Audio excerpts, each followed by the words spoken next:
Good evening friends. मैं अनूप गुहा, cannon का maestro. मैं झारखंड फोटोग्राफिक एसोसिएशंस को तहे दिल से धन्यवाद बोलता हूँ और थैंक यू बोलता हूँ कि आप मुझे इनवाइट किए हो आपके पेज में आज लाइव आने के लिए और आपके साथ एक बेसिकली मैं शुक्रगुजार हूँ आपसे कि आप लोग मेरे लिए इतना वेट किए हो और मैं अब ये वर्कशॉप को करने वाला हूँ या सेशन को चालू करने वाला हूँ। झारखंड फोटोग्राफिक एसोसिएशन एक ऐसा एसोसिएशन है, मैं इसके बारे में जितना भी बोलूँ ये कम होगा, क्योंकि मेरी जब भी कोई वर्कशॉप होती है, मेरी जब भी कुछ आउटडोर शूट्स वर्कशॉप्स वगैरह कुछ भी होता है, तो ये बहुत अपने इंटरेस्ट ये बहुत इनकरेज करते हैं। सारे ग्रुप मेंबर्स इसमें पार्टिसिपेट करते हैं और यहाँ जानने की बहुत इच्छा है। सभी मेंबर्स जो हैं वो जानना बहुत चाहते हैं। बेसिकली ये बहुत कुछ रेगुलर मुझसे कॉन्टैक्ट्स में रहते हैं, रेगुलर कुछ ना कुछ ये एक्टिविटीज़ करवाना कोशिश करते हैं। सो बेसिकली ये जो चीज़ है ये एक बहुत अच्छा माध्यम है। ऑनलाइन माध्यम एक बहुत बड़ा माध्यम है एक्चुअली, क्योंकि मैं झारखंड में लास्ट 16 मंथ्स कोई वर्कशॉप नहीं किया हूँ। यद्यपि मैं कैनन का मेंटर हूँ, मैं जब भी कोई प्लेटफॉर्म में आता हूँ, ऑनलाइन प्लेटफॉर्म में आता हूँ, मैं कोई मेंटोर के हिसाब से नहीं आता हूँ, मैं आपके दोस्त के हिसाब से आता हूँ। तो मेरे लिए सारे ब्रांड्स इक्वल्स हैं। सारे ब्रांड्स वाले को मैं इनकरेज करता हूँ कि आप आओ, अटेंड करो, आपका जो भी प्रॉब्लम्स है वो इनबॉक्स करो, मैं आपका सोल्यूशन बताऊँगा, है ना। मैं अपना एक यूट्यूब चैनल पे, अपने चैनल पे हर थर्सडे, हर बृहस्पतिवार को रात 10 बजे से 10:30 बजे तक का एक क्वेश्चन आंसर में सेशन रख रहा हूँ, जो बेसिकली आप सभी को बहुत ज़्यादा हेल्प करेगा कि उसमें आप अपने क्वेश्चंस को पुट कीजिए, आप अपना सॉल्यूशंस ले लीजिए, जैसा है आप उसको समझो, आप उसको यूटिलाइज़ करो, तो ये आपकी भलाई है। दोस्तों अभी एक बहुत इंपॉर्टेंट बात बोलने वाला हूँ मैं, जो मैं खुद सोचता हूँ उस हिसाब से मैं आपको बोलता हूँ। ये मेरा पर्सपेक्टिव है, संपूर्ण मेरा पर्सपेक्टिव है। किसी को अगर गुस्सा आता है, कोई अगर इससे सहमत नहीं हो तो उसके लिए मैं पहले ही बोल देता हूँ सॉरी, प्लीज़ सॉरी माइंड मत कीजिएगा, क्योंकि हर व्यक्ति का अपना अलग कमेंट होता है, अपना अलग सोच होता है, अपना अलग पर्सपेक्टिव होता है, सोचने का जरिया अलग होता है। मैं ये समझता हूँ कि ये आज कोरोना वायरस के चलते, कोविड-19 के चलते आज जो क्राइसिस है मार्केट पे दोस्तों, ये एक बहुत मेजर क्राइसिस है, बहुत मेजर क्राइसिस है। आदमी फोटोग्राफर जो हैं वो पैनिक कर रहे हैं कि हमारा कोई काम नहीं रहा। शादी जो है पंचांग के हिसाब से जो शादी था अप्रैल महीना, मई महीना तक सारे कैंसल्स, मेरे भी कैंसल्स हुए हैं बहुत सारे। दोस्तों मैं एक चीज़ आपको बताता हूँ। आज मैं सुबह कोई एक सज्जन का मैं पोस्ट देख रहा था, तो उसमें वो बहुत अच्छे तरह से एक चीज़ को समझाए हैं और जो मुझे भी लगा, मैं भी उनसे सहमत हूँ कि दोस्तों पैनिक वही करेंगे जो प्रिपेयर्ड नहीं है। ये समझ लीजिए, पैनिक एक ओवरऑल एक पैनिक जो है ना एनवायरनमेंट पे है। एनवायरनमेंट पे एक नेगेटिविटी फैला हुआ है। सारे आदमी सोच रहे हैं ना मेरा काम गया, मेरा काम गया। अरे गया तो सबका गया है, थोड़ी एक का किसी का गया है। पहला बात बताइए, 15 मार्च से 15 अप्रैल तक ऐसे ही पंचांग में कोई काम नहीं रहता है चैत्र मास के हिसाब से, तो ऐसे ही आपका काम नहीं रहता है। तो इस टाइम आप क्या करते हो, बेसिकली घर पे बैठते हो, अपना एडिट वगैरह करते हो, सब कुछ करते हो, तो वही करो ना, डरने का किस बात है। ऐसे ही तो काम नहीं होता था। अब क्या है टेंशन, फर्दर जो काम अभी सामने जो कैंसिल होने वाला है। दोस्तों कोई काम कैंसिल होने वाला नहीं है, सारे काम आपका नवंबर से होने वाला है, क्योंकि इतना दिन तो कोई खींचेगा नहीं, तब सारे काम आएंगे और जो काम भी नहीं करते हैं शादी में ना, वो भी काम पाएंगे, इतना काम होगा। तो डरने की कोई बात नहीं है। दूसरी बात है, देखो जो स्टूडियो ओनर्स हैं, जो आपका सेटअप किया हुआ है अपना एस्टैब्लिशमेंट्स जैसे लैब्स वगैरह, वो पैनिक नहीं कर रहे हैं। पैनिक कर रही भी तो वो कंट्रोल में है, वो सेवा में व्यस्त हैं, कभी किसी का देख रहा है तो कभी किसी का, वो एम्प्लॉय जनरेट करते हैं, वो सारे व्यस्त। टेंशन ज़्यादा वो कर रहे हैं ना जो बंदे, जो इंडिविजुअल्स जो है ना, जो खुद टेकर्स हैं, जो किसी के लिए टेक करते हैं, वो बहुत प्रॉब्लम्स में हैं। बाकायदा प्रॉब्लम्स, बहुत इंपॉर्टेंट प्रॉब्लम्स में हैं दोस्तों, क्योंकि ना ये जो टेक करते हैं ये किसी ना किसी के लिए काम करते हैं, उनके लिए बहुत प्रॉब्लम है काम मिलना या काम करना, उनका काम खो रहा है। दोस्तों इसका एक बहुत इम्पॉर्टेंट फैक्टर है जिसके कारण ये और ज़्यादा पैनिक कर रहे हैं।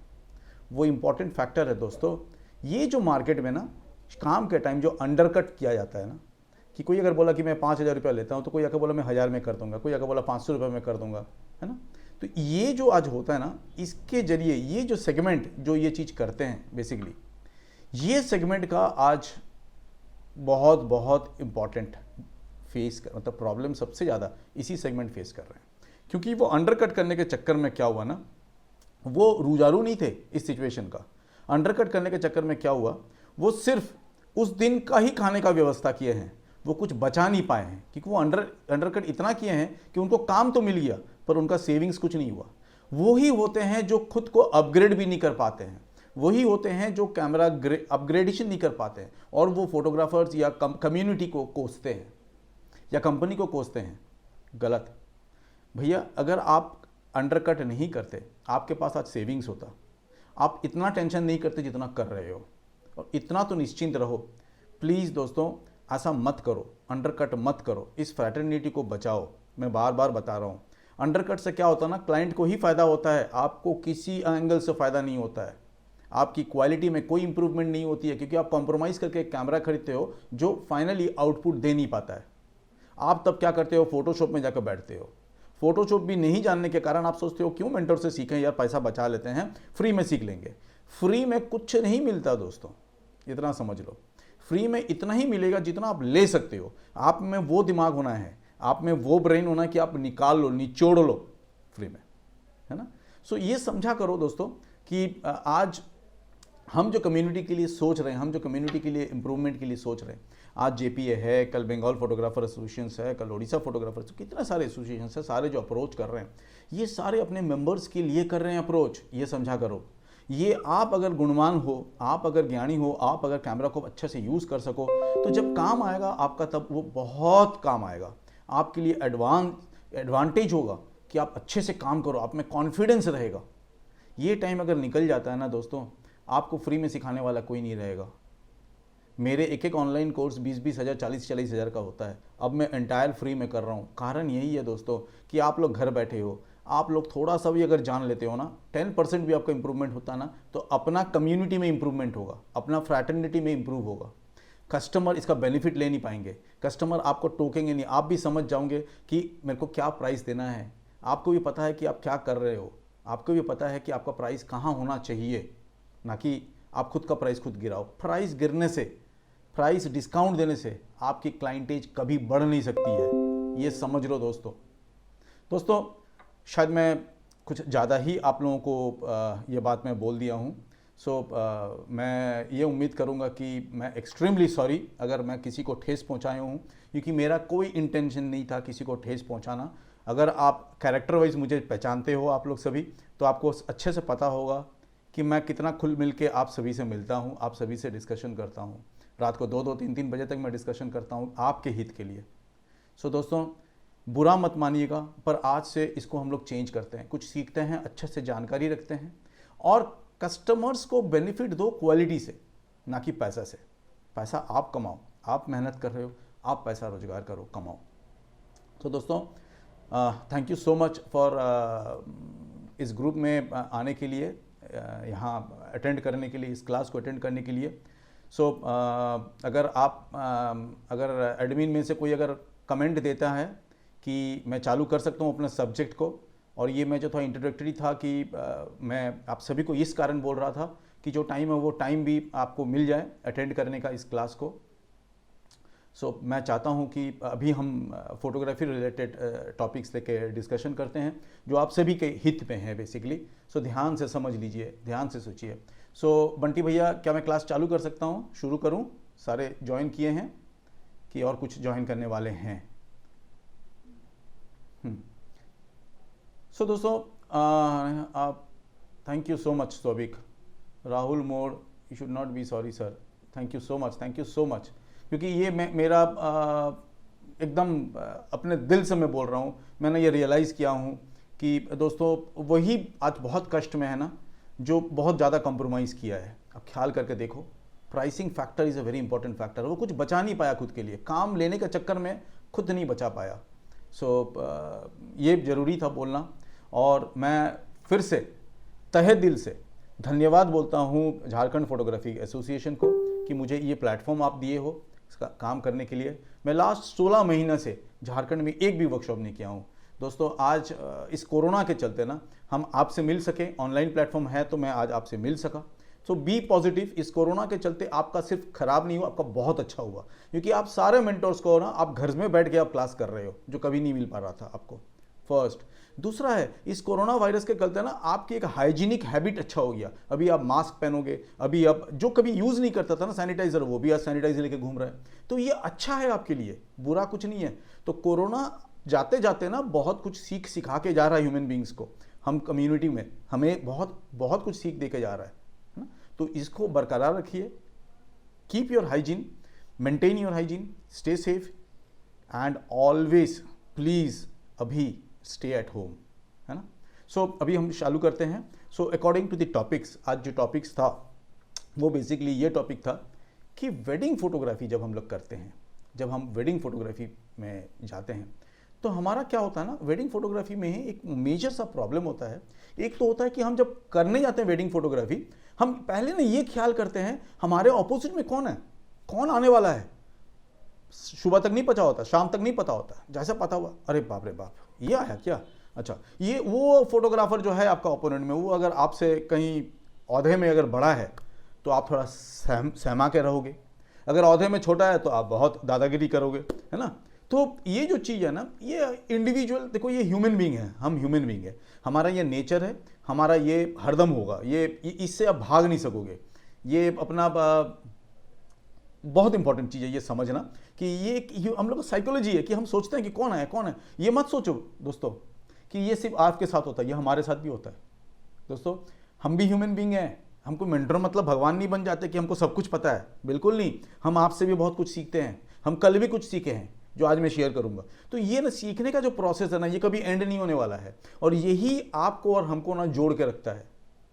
आप ये सोचते हो कि हम खाली दे रहे हैं आपको ज्ञान और आप ले रहे हो, नहीं दोस्तों। आप जो क्वेश्चन पूछते हो ना, उससे मैं भी बहुत ज्ञान ले लेता हूँ।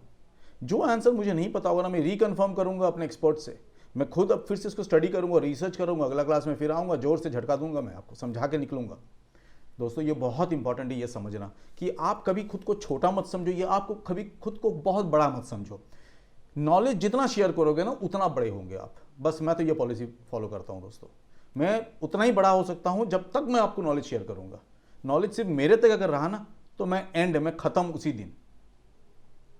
दोस्तों हम एक चीज़ बहुत इंपॉर्टेंट फेस करते हैं, हम कभी भी वेन्यू में जाके विजिट नहीं करते हैं, बहुत कम करते हैं। मैं नहीं बोलता हूँ नहीं करते हैं, कोई बहुत आदमी करते हैं, पर ये एक पॉइंट है, इंपॉर्टेंट पॉइंट, कि हम वेन्यू को जाके पहले विजिट करें। क्यों विजिट करें वेन्यू को?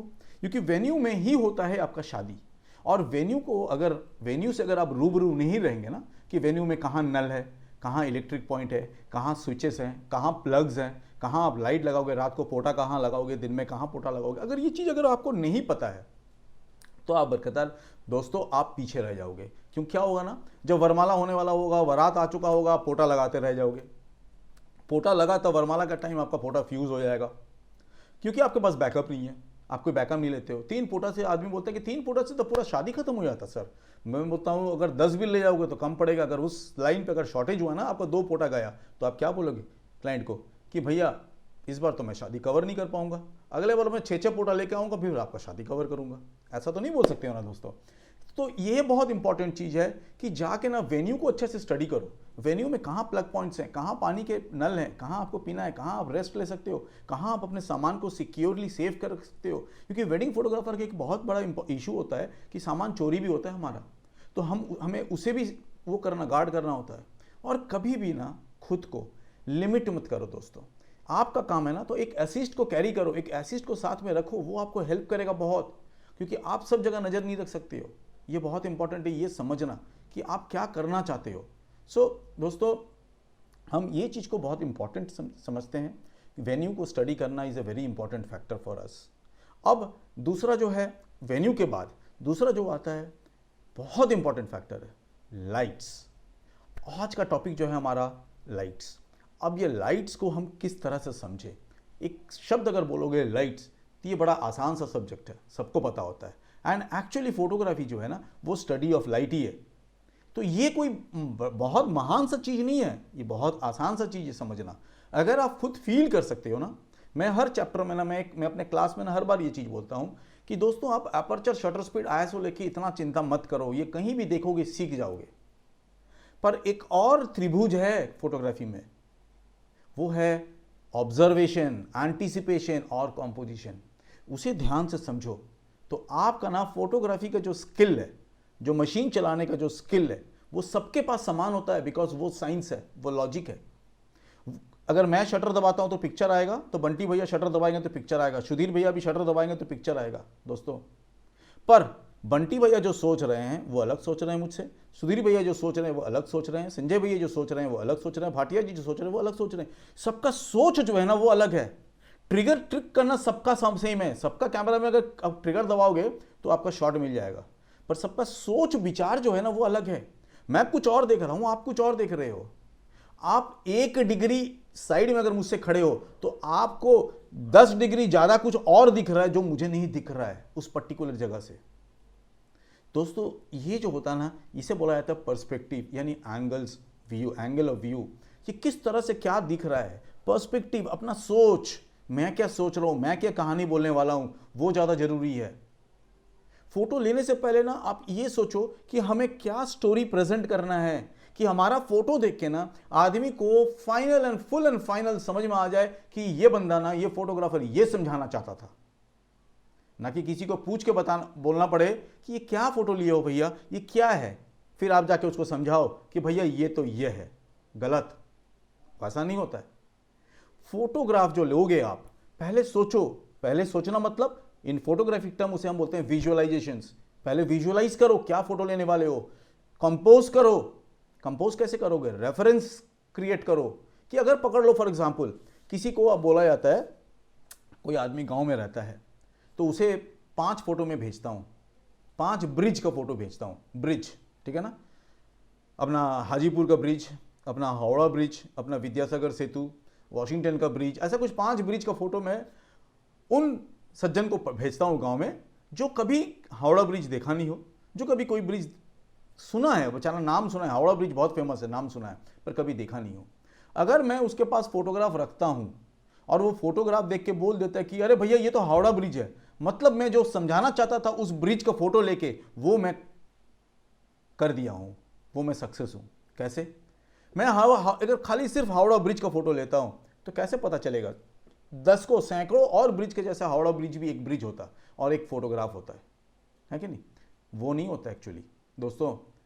हावड़ा ब्रिज के साथ हावड़ा स्टेशन का जो लिखा हुआ है ना, हावड़ा बड़ा सा, वो अगर मेरे फ्रेम के अंदर है तो कोई अंधा भी मेरा अंधा तो नहीं हो सकता है, सॉरी, अंधा तो देख नहीं सकता है।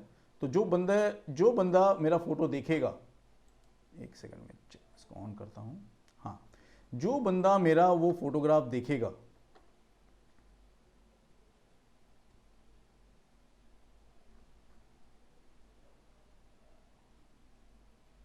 दोस्तों यहाँ थोड़ा सा लिंक में फेलियर हुआ है, मैं इसको थोड़ा सा सल्यूशन कर लेता हूँ, फिर मैं आपको समझा देता हूँ, बहुत इजी है।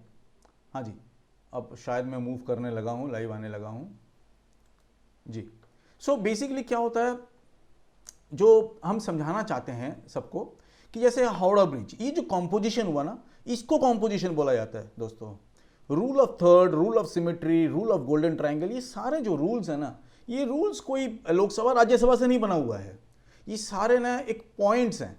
ये सारे चीज ना अच्छे होते हैं, मतलब इस ऐसे फ्रेमिंग अगर करोगे तो फोटो आपका उम्दा दिखेगा, अच्छा दिखेगा, ये है फैक्टर।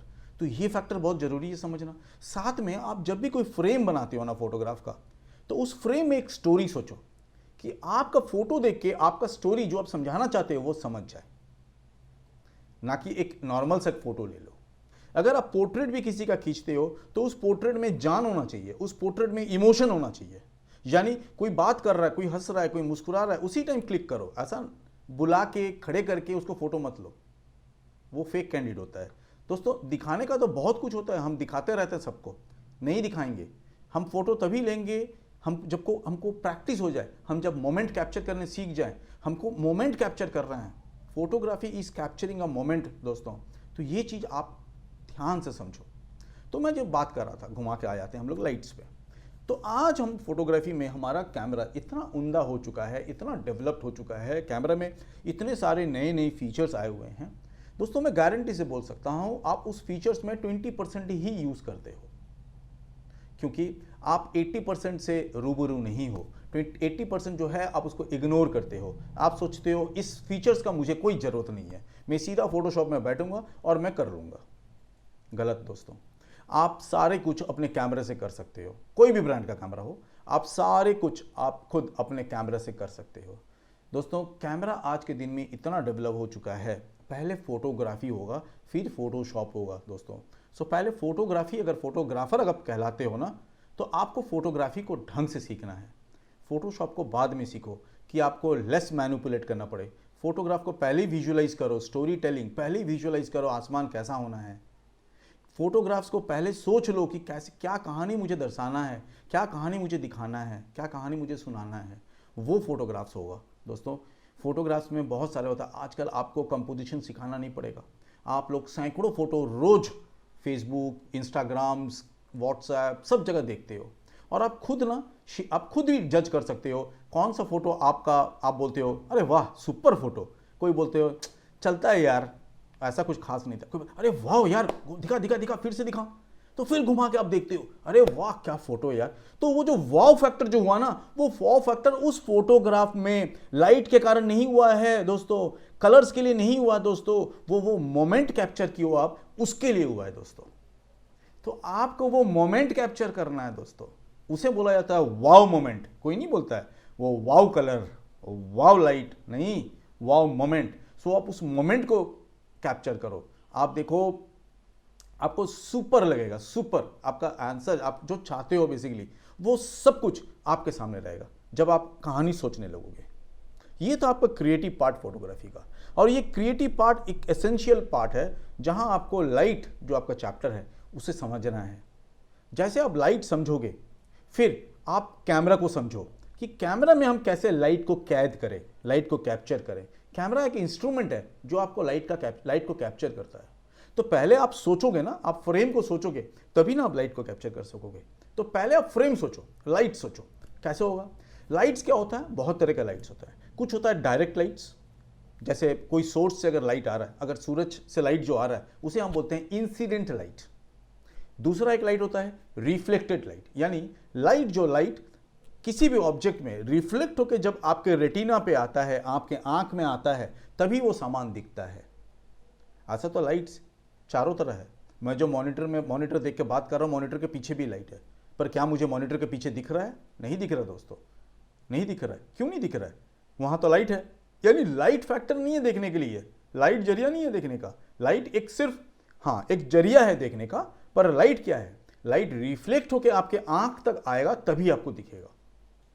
तो दोस्तों एक कॉमन सा चीज, एक कॉमन सेंस हम लोग डिस्कस कर लेते हैं, बहुत सिंपल टर्म में डिस्कस कर लेते हैं। पकड़ लो एक सब्जेक्ट मेरा है 5 मीटर दूरी पे।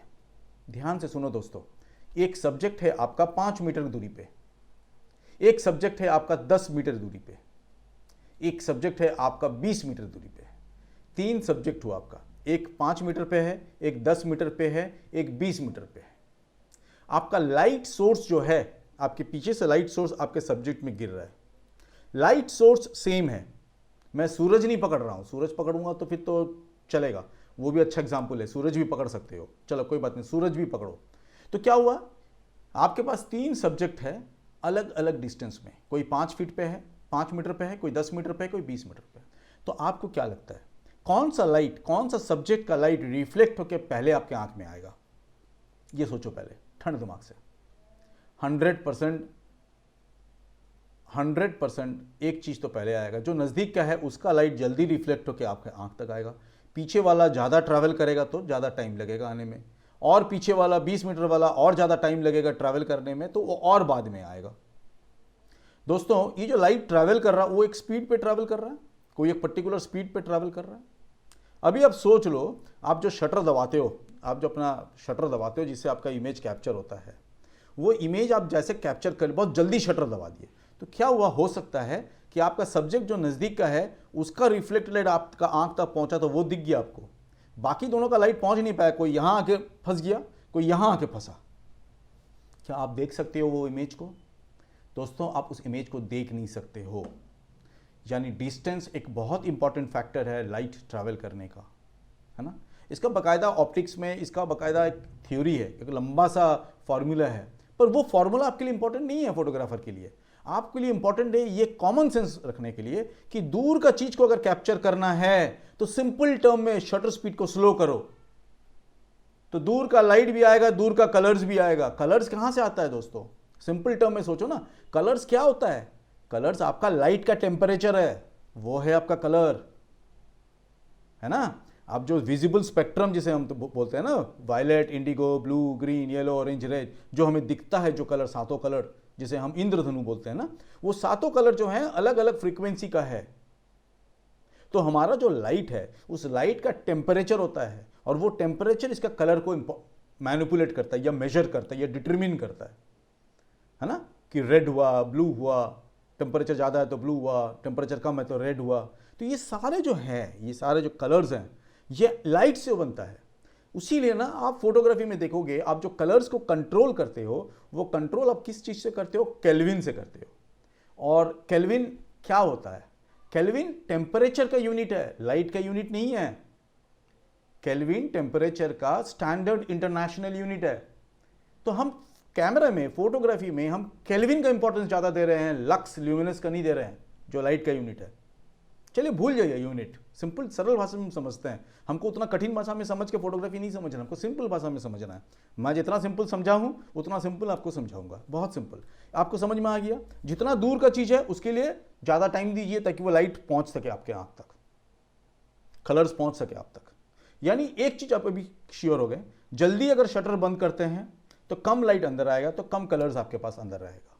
जितना ज़्यादा लाइट आप अंदर आने दोगे उतना ज़्यादा कलर्स कैप्चर होगा। ठीक है, ये समझ में आ गया। सो दूरी के हिसाब से लाइट।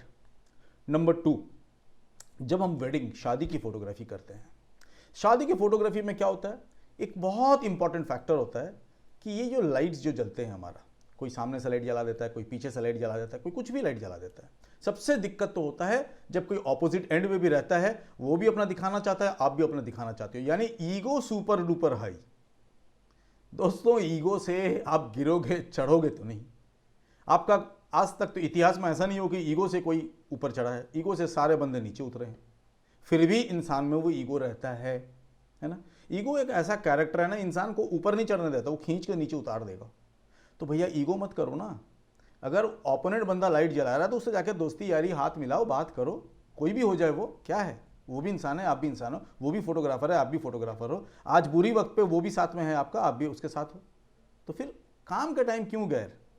तो आप उनसे ये समझो, उसको बोले कि भैया तू यहाँ लाइट लगा रहा, लगा ले, तो मैं स्टेज पे लाइट लगाता हूँ, तो वहाँ आपको लाइट नहीं लगाना पड़ेगा, यहाँ आप लगाओ, वहाँ हम लगाते हैं, मिलजुल के काम करते हैं। कितना ईजी हो जाएगा काम, कितना अच्छा हो जाएगा काम। और अगर आपका खुद का काम है तो आप तो उल्टा तरफ लाइट लगाओगे नहीं, तो चांस ही नहीं है खराब होने का।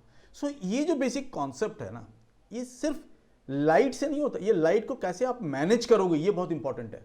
आज के दिन में फोटोग्राफी में ना काम करना, फोटोग्राफी करना ही बहुत आसान, पर फोटोग्राफर को मैनेज करना ही सबसे दिक्कत वाला काम।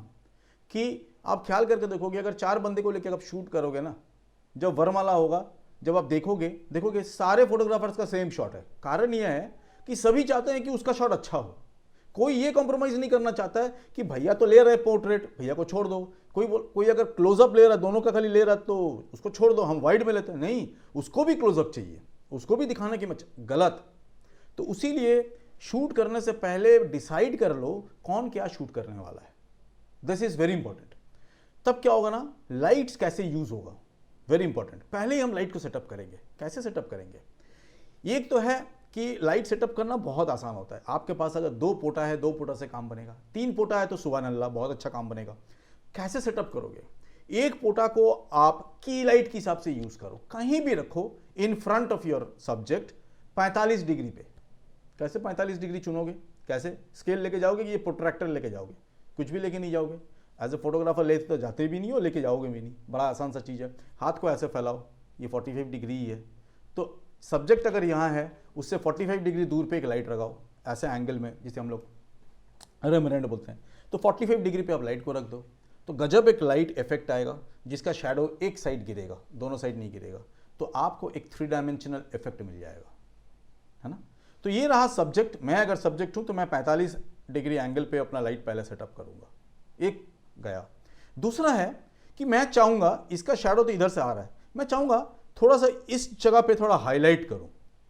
तो एक लाइट को मैं क्या किस हिसाब से लगा सकता हूं, अगर की है तो वो दूसरा लाइट क्या होगा, ये आप लोग सोचते रहो दोस्तों। आप देखो, आप लोग ना कभी ये नहीं सोचते, आप सोचते हो कि सारा कुछ आपको बताया जाएगा। क्या बताया जाए, क्या होता है, ये जो लाइट है, ये जो लाइट इधर जल रहा है, इस लाइट का शैडो आपका यहां गिर रहा है। तो अगर आप यहां एक लाइट जलाते हो और थोड़ा दूर रखते हो तो ये लाइट यहां का जो जगह है, शैडो है, हार्ड शैडो, उसको हल्का करेगा क्योंकि यहां लाइट गिरेगा। और उसे हम बोलते हैं फील लाइट, यानी वो फिल करता है, उस जगह को भरता है, वो फिल लाइट। आप चाहते हो सर को थोड़ा हाईलाइट करना है तो आप एक पेपर मोड़ लो, एक लाइट के सामने लगा दो, छोटा सा होल करो, सिर्फ इस जगह हाईलाइट होगा, उसे हम रिम लाइट बोलते हैं। तो ये जो अरेंजमेंट ऑफ लाइट है ये बहुत इंपॉर्टेंट नहीं होता, ये सभी को पता है। आज के दिन में तो आप लोग इतना अच्छा बैकलाइट एक्सपेरिमेंटेशन करते हो, इतना कुछ करते हो, तो आप तो इसमें माहिर हो आप लोग। मतलब मैं इसको क्या बताऊं, मैं खुद बहुत कुछ सीखा हूं आप लोगों से, बैकलाइट करना, ये करना, मैं कभी करता ही नहीं था सब चीज़, तो अभी मैं करता हूं, मुझे अच्छा लगता है, चलो कुछ करते हैं क्रिएटिव। तो ये सारी चीज़ मैं आप ही से सीखा हूँ, तो वो अरेंजमेंट लेके मैं नहीं सोच रहा हूँ, पर मैं आपको ना इन जनरल बेसिक्स फंडा जो है वो मैं समझाना चाहता हूँ, ताकि आपको ये चीज़ बड़ा इजी लगे, ये आप गप करते करते काम कर सको, आप एंजॉय करो अपना जॉब को। पहला बात है कि आप फोटोग्राफी को एंजॉय नहीं करते हो दोस्तों। आप जब जाते हो कोई कहीं काम करने के लिए ना, हम लोग बहुत कम एंजॉय करते हैं, उसी लिए आप थक जाते हो बहुत जल्दी। नहीं, आप काम को जब एंजॉय करोगे ना तब आप थकोगे नहीं, आप में एनर्जी कूट कूट के भरा रहेगा, तो वो कभी खत्म नहीं होने वाला है। तो आप उसको एंजॉय करो। एंजॉय करने के लिए क्या होगा, याद नहीं रखना है। एंजॉय करने के लिए क्या होगा, आपको समझना होगा, जो लॉजिक है, जो युक्ति है, उसको समझना होगा।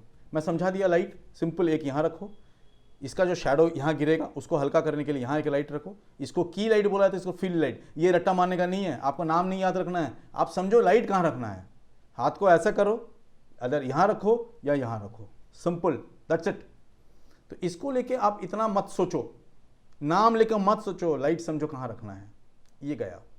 अब क्या होता है, जो इंपॉर्टेंट चीज़ होता है, बहुत आदमी ये कंप्लेन करते हैं, सर कलर्स लेके हम बड़ा परेशान हो जाते हैं, सर क्या बोलें, अलग अलग टोन आते रहता है, टोन जो आ रहा मज़ा नहीं आ रहा सर, सब तो फोटोशॉप में करते हैं। दोस्तों मैं फिर इस कारण यहाँ नहीं आया हूँ, मैं आपको ये बोलना चाहता हूँ कि बिना फोटोशॉप का भी आप अच्छे काम कर सकते हो।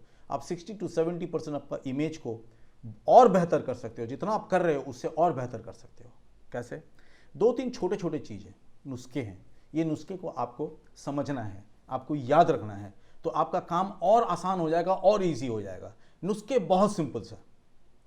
एक होता है, जितने भी कलर्स के प्रॉब्लम्स होते हैं ना, जितना भी देखोगे आप, पार लाइट जो लगा रहता है अपना डेकोरेशंस में, जो लाल नीला हरा पीला जो लाइट्स जलते रहते हैं, फेस में अलग अलग लाइट गिरता है, तो इससे क्या होता है, आपका फोटोग्राफ जो आता है ना वो बेकार हो जाता है, मतलब यूजेबल नहीं होता है। तो उसको कैसे करना है, फिर मैं पुराना फंडे में जाता हूं। सिंपल सोचो, पुराना फंडे में जाओ। देखो पहले मैं एक जनरल चीज बता देता हूं, फिर मैं पुराने फंडे में आ रहा हूं। जनरल चीज है कि आप इसको केल्विन से कंट्रोल करो, नजदीक तक कर सकते हो, है ना। जितना कम करोगे उतना ब्लू होगा, जितना ज्यादा करोगे उतना रेड में जाएगा। केल्विन कंप्लीट करने के बाद आप ब्रैकेटिंग भी एक ऑप्शन है, वाइट बैलेंस ब्रैकेटिंग, वहां अगर जाओगे तो वहां ये ऑप्शन मिल जाएगा आपको, ग्रीन, ब्लू, रेड, सायन, ये चारों कलर्स को आप कंट्रोल कर सकते हो। तो ये चारों कलर्स को भी आप जिधर ले जाओगे वो कलर उसमें ज़्यादा भारी पड़ेगा, तो वो आप कंट्रोल कर सकते हो। ये तो हुआ आपका इंस्ट्रूमेंट, जो कैमरा है उससे आप कंट्रोल कर रहे हो, बहुत खूब। इसके अलावा और क्या कर सकते हो, इसके अलावा आप अपना ट्रिक्स, अपना कॉन्सेप्ट यूज़ करो। कैसे? नंबर 1 कॉन्सेप्ट बहुत सिंपल, मैं जो सिंपल सा फंडा बताया, जितना दूर का लाइट उतना कमज़ोर है कि नहीं, उतना ज़्यादा टाइम लग रहा है उसको पहुंचने में। अब जब तक वो पहुंच रहा है, नज़दीक वाला और ज़्यादा आ रहा है, तो नज़दीक वाला का एक्सपोजर और हाई हो रहा है। जब तक उसका एक्सपोजर नॉर्मल पहुंचेगा हमारे तक, तब तक नज़दीक वाला ओवर एक्सपोज हो चुका होगा। मैं सही बोल रहा हूं?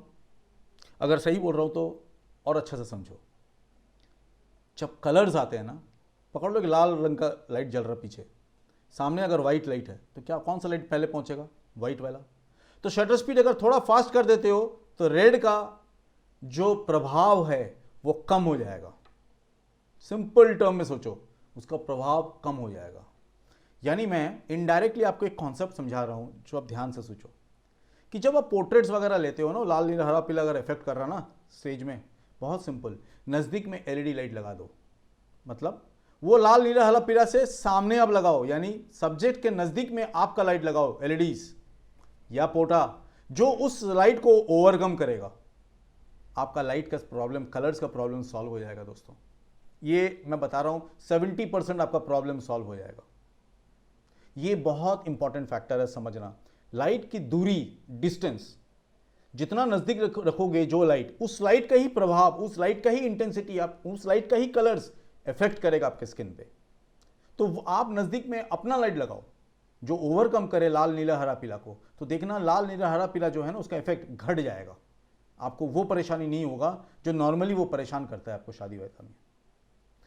दूसरा बहुत इंपॉर्टेंट फैक्टर दोस्तों, दूसरा बहुत इंपॉर्टेंट फैक्टर ये है, जो आप फोटोग्राफ लेते हो कैमरा के सेटिंग्स में, ध्यान से समझो। आप कैमरे के सेटिंग्स में जाओ, कैमरे के सेटिंग्स में देखो, आपको पिक्चर स्टाइल एक ऑप्शन मिलेगा।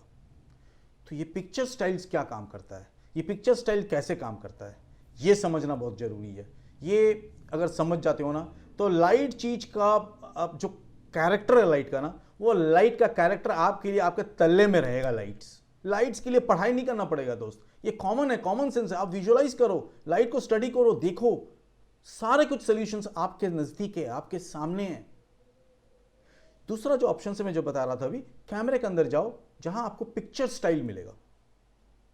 तो अब ये पिक्चर स्टाइल जो है, आपको अगर स्लाइड देखना तो मैं स्लाइड दिखा सकता हूं ताकि आपको याद रहे कि कौन सा है पिक्चर स्टाइल। मैं एक बार स्लाइड आपको दिखा देता हूं ताकि आपको आसान रहेगा चीज समझने में। पिक्चर स्टाइल जो है वो है, मैं आपके साथ स्क्रीन शेयर कर लेता हूं एक बार, एक सेकंड। स्लाइड्स,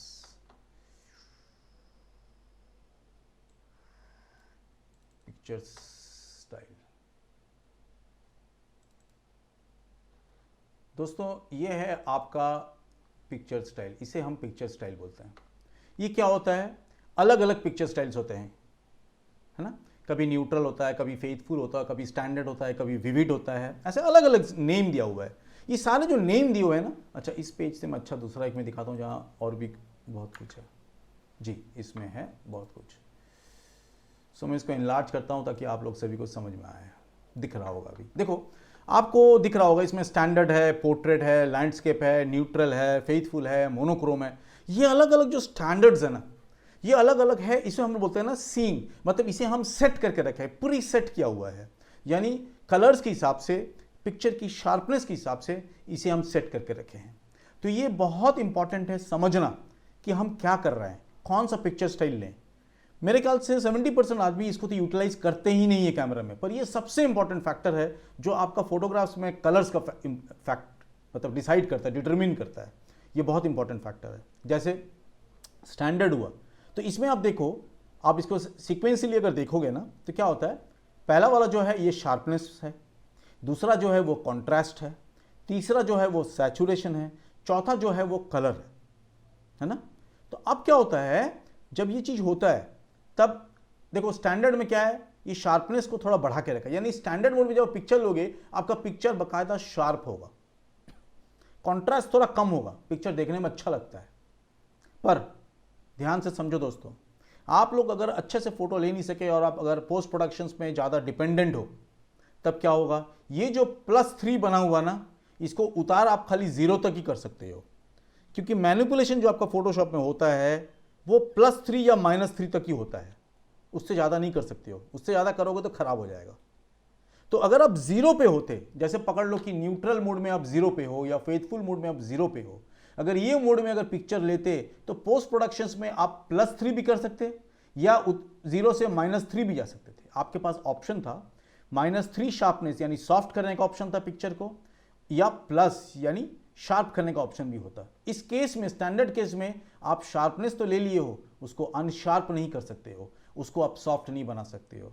यानी पोर्ट्रेट अगर लेते हो तो वो पोर्ट्रेट आपका भद्दा बन जाता है, डिटेल बहुत ज़्यादा आ जाता है, उससे बच नहीं सकते।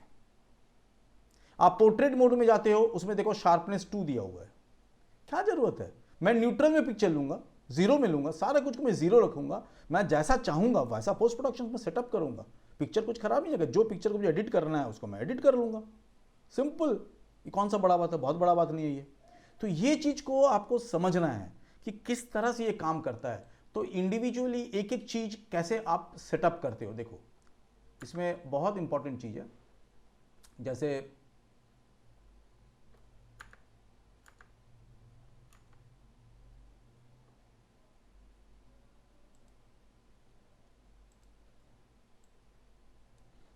ये होता है आपका पिक्चर स्टाइल के अंदर जो सेटअप है, यानी पिक्चर स्टाइल सिलेक्ट करने के बाद उसमें इंफॉर्मेशन बटन होगा, उसको दबा दोगे हो जाएगा। या दूसरे ब्रांड में कंट्रोल के अंदर पिक्चर कंट्रोल्स का ऑप्शंस आते हैं, तो उसको वहां जाके पिक्चर कंट्रोल्स अगर खोलोगे तो ये आपको चारों फैक्टर्स दिख जाएगा, शार्पनेस दिख जाएगा, कॉन्ट्रास्ट दिख जाएगा, सैचुरेशन दिख जाएगा, कलर टोन दिख जाएगा। अब क्या हुआ, यूएसपी क्या है, अब कैनन कैमरास में यूएसपी क्या है, कैनन में आपको ये कलर टोन सिलेक्ट करने का एक ऑप्शन मिल जाता है, ये एक बहुत एडवांटेज है। यानी अगर इस कलर टोन को अगर आप रेड प्लस के तरफ लोगे तो क्या होगा, पिक्चर येलोइश टोन हो जाएगा। अगर आज इसको अगर माइनस की तरफ लोगे तो पिक्चर आपका रेडिश टोन हो जाएगा। यानी ये सिर्फ स्किन टोन को ही चेंज करता है, एंटायर पिक्चर का फ्रेम का कलर को इफेक्ट नहीं करता है। दोस्तों ये बहुत इंपॉर्टेंट फैक्टर है समझना कि आप क्या चीज को इफेक्ट कर रहे हो, कौन सा चीज को आप इफेक्ट कर रहे हो, ये बहुत इंपॉर्टेंट है समझना। दोस्तों ये जो चीज है ये आपके लिए समझना बहुत इंपॉर्टेंट है कि पिक्चर स्टाइल्स को अच्छे से प्रैक्टिस कीजिए इस लॉकडाउन में। कल अच्छा से पिक्चर स्टाइल को खोलिए, उसको चेंज करके देखिए पिक्चर में क्या रिजल्ट हो रहा है। सेम शॉट ट्राइपॉड में लगाइए कैमरा, कोई एक सब्जेक्ट को बैठाइए, उसी सब्जेक्ट का फोटो आप अलग अलग पिक्चर स्टाइल्स में लीजिए। दोस्तों कंप्यूटर में फेंकिए, डिफरेंस आप देखिए।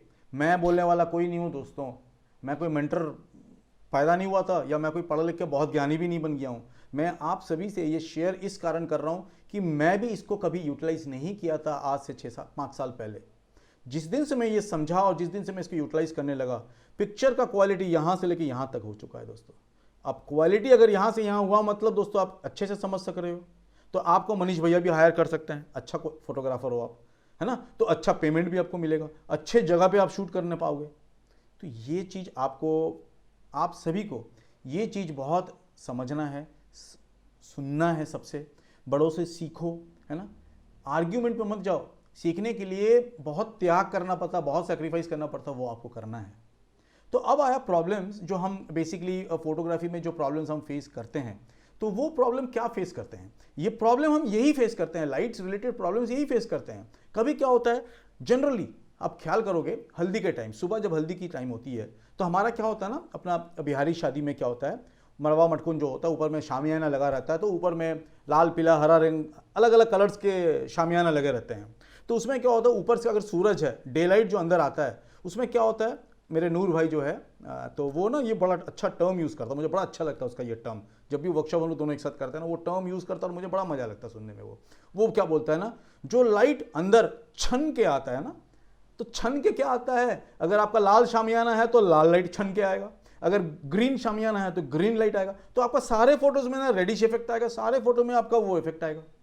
बहुत बार क्या होता है, आप इंडोर में शूट कर रहे हो, सीलिंग का रंग लाल है, ये सीलिंग का रंग पीला है, फ्लैश मारोगे बाउंस में तो वो लाइट रिफ्लेक्ट होकर आप तक आएगा, तो वो भी पीला हो जाता है।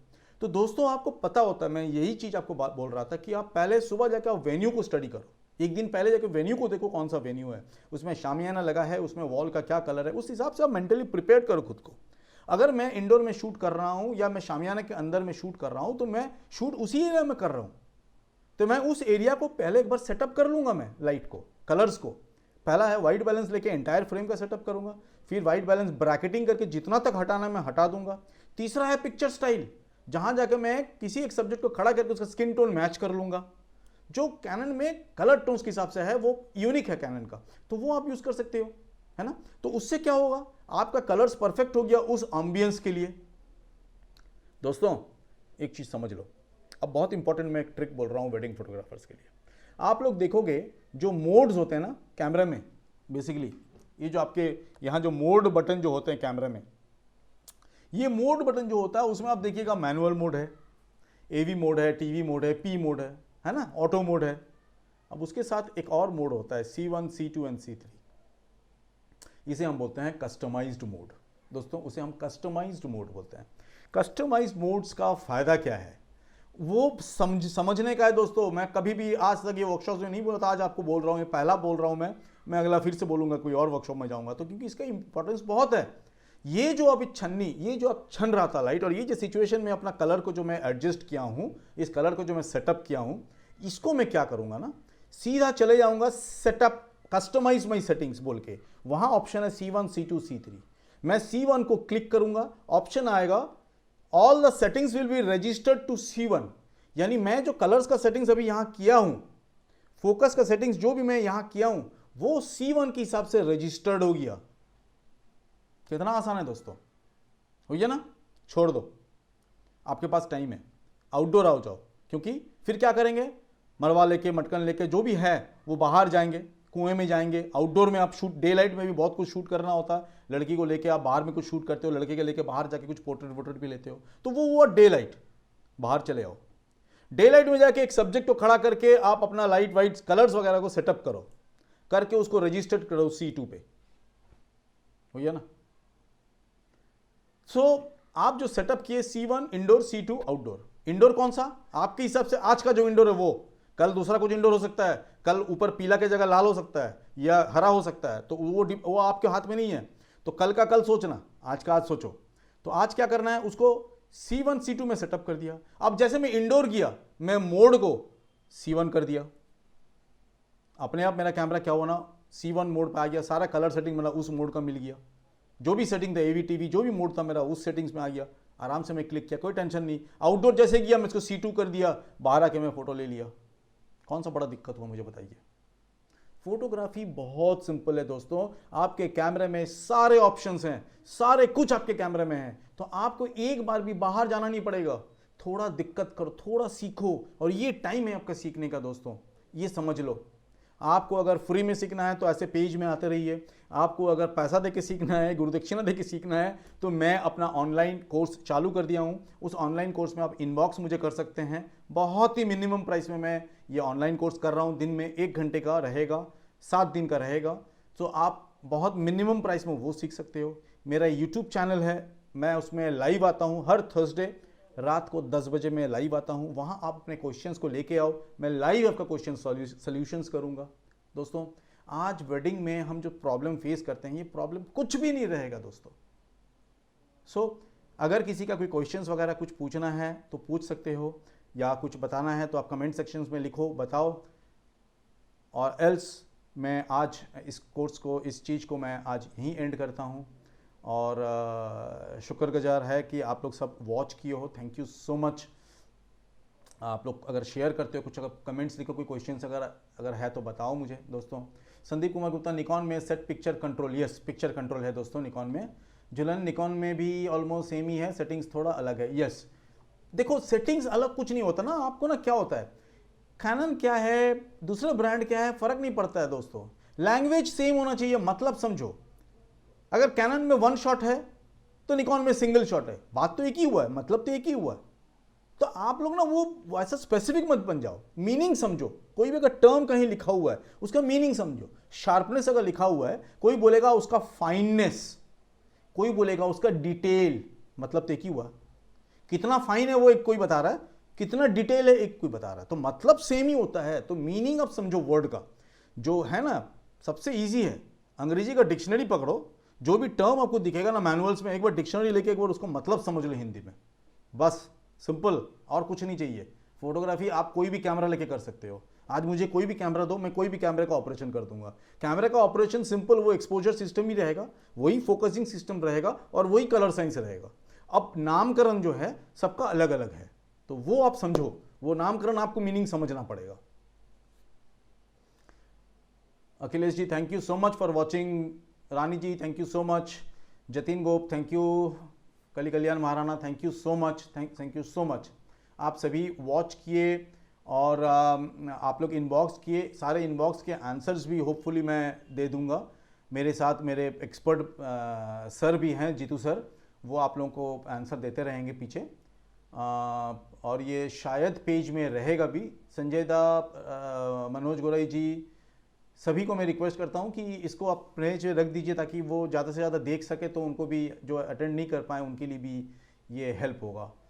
संतोष कुमार, बहुत अच्छा लगा sir, thank you so much. आप लोगों को अच्छा लगा तो बहुत अच्छा लगा मुझे भी कि आप लोग को अच्छा लगा। So thank you so much दोस्तों, आज के लिए अलविदा। फिर मिलेंगे, फिर कभी फिर मैं क्लास करूँगा, फिर आपके इसमें आऊँगा, मैं बात कर लूँगा, टाइम सेटअप मैं कर लूँगा, आप लोग से फिर रूबरू होऊंगा, फिर मिलूँगा। Thank you so much. So आप लोग काइंडली मेरे यूट्यूब पेज को फॉलो कीजिएगा। यूट्यूब पेज को आप लोग प्लीज़ प्लीज़ प्लीज़ मैं रिक्वेस्ट करता हूँ, मेरे यूट्यूब मैं अभी इसको थोड़ा शेयर कर देता हूँ ताकि आपके लिए ईजी भी हो जाएगा ये समझना कि मेरा यूट्यूब पेज का वो कहाँ है। तो उसमें काइंडली आप लोग अगर विज़िट करते हो तो मेरा और सब्सक्राइब कीजिएगा काइंडली इसको। तो जितना आप सब्सक्राइब करेंगे, जितना आप इस पेज को आप देखोगे, उतना मैं इनकरेज दूंगा और आपके लिए ये सारे सपोर्ट सिस्टम जो मैं कर रखा हूँ ना, ये सारे सपोर्ट सिस्टम को मैं कंटिन्यू करूँगा। आपके झारखंड फोटोग्राफिक एसोसिएशंस को मैं भी इस चीज़ में मैं जोड़ दूंगा। आपको कोई कैमरा लेना है, कुछ भी लेना है, आपको कोई नॉलेज शेयर करना है, सारा कुछ इसमें है। सर्विस कहीं से करना है, सर्विस रिलेटेड इशू कोई प्रॉब्लम हो रहा है, सारे कुछ आप इस पेज पे आके कंप्लेन कर सकते हो। आपको मैं कंटिन्यूस सपोर्ट दूंगा। कहाँ से लेने से आपको बेहतर प्राइसिंग मिलेगा, कहाँ से लेने से आपको अच्छा सेल सपोर्ट मिलेगा, सेल सपोर्ट कहाँ जाके आपको कैमरा लिए तो उसको समझने के लिए कहाँ आपका सोल्यूशन कहाँ मिलेगा, सारा कुछ हम आपको बताएंगे इस पेज के जरिए। So please do follow it, please do subscribe it. Thank you so much for मुझे झेलने के लिए। सो आज का प्रोग्राम यहीं एंड करते हैं।